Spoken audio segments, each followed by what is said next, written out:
జ్ఞానవాణి వీక్షితులకు స్వాగతం సుస్వాగతం.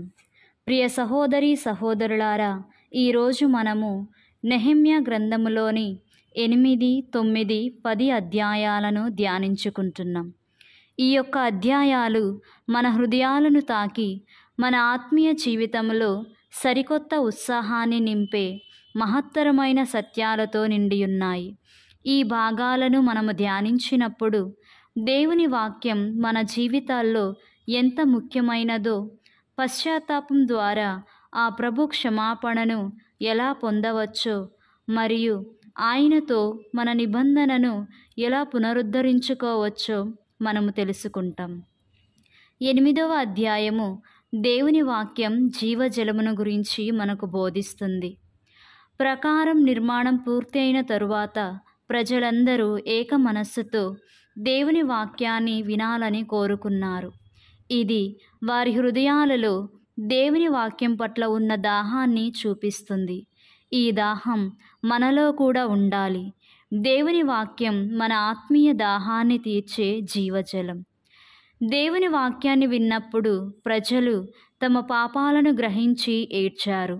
కానీ నెహెమ్యా మరియు ఎజ్రా వారిని యెహోవా వలన కలుగు ఆనందం మీ బలం అని చెప్పి ఓదార్చారు.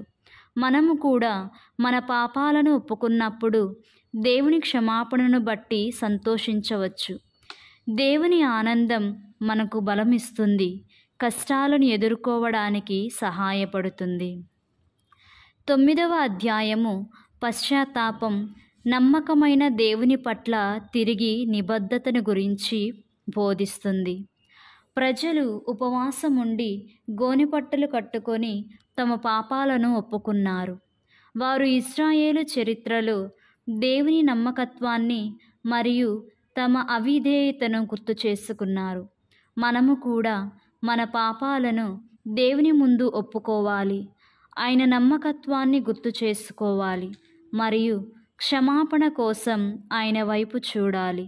దేవుడు మన పాపాలను క్షమించడానికి ఎల్లప్పుడూ సిద్ధముగా ఉంటాడు. మన అవిధేయతతో ఉన్నప్పటికీ కూడా దేవుడు మన పట్ల కరుణ, ప్రేమ మరియు దయ చూపిస్తాడు.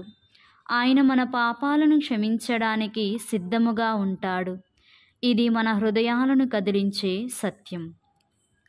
మరియు 10వ అధ్యాయము దేవునితో నిబంధనను పునరుద్ధరించుకోవడం. నెహెమ్యా మరియు ఇశ్రాయేలు ప్రజలు దేవునితో ఒక నిబంధనపై సంతకం చేశారు. ఈ నిబంధన దేవుని ధర్మశాస్త్రాన్ని పాటించడం, ఆయన ఆలయాన్ని గౌరవించడం మరియు 10వ వంతు ఇవ్వడం వంటి విషయాలను తెలియజేస్తుంది. ఇది దేవునికి, మన ఆధ్యాత్మిక జీవితానికి ప్రాధాన్యత ఇవ్వాలని, ఆయన వాక్యానికి కట్టుబడి ఉండాలని మనకు గుర్తు చేస్తుంది. దేవునితో చేసిన నిబంధన ప్రజలు నమ్మకమైన సాక్ష్యముగా జీవించాలని కోరుకున్నారు. మనము కూడా మన జీవితాలతో దేవునికి నమ్మకమైన సాక్ష్యముగా ఉండాలి. కావున ప్రియ సహోదరి సహోదరులారా, నెహెమ్యా గ్రంథములో ఈ అధ్యాయాలు మన హృదయాలను దేవుని వాక్యం పట్ల దాహముతో, పశ్చాత్తాపముతో మరియు నిబంధనకు కట్టుబడి ఉండాలని ప్రోత్సహిస్తున్నాయి.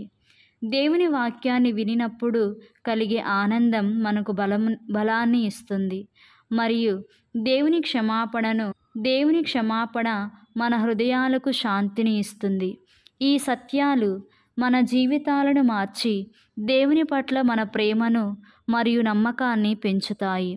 మనము దేవుని వాక్యాన్ని ధ్యానించి ఆయనతో మన నిబంధనను బలోపేతం చేసుకుందాం. దేవుడు మన అందరిని ఆశీర్వదించునుగాక. ఆమేన్.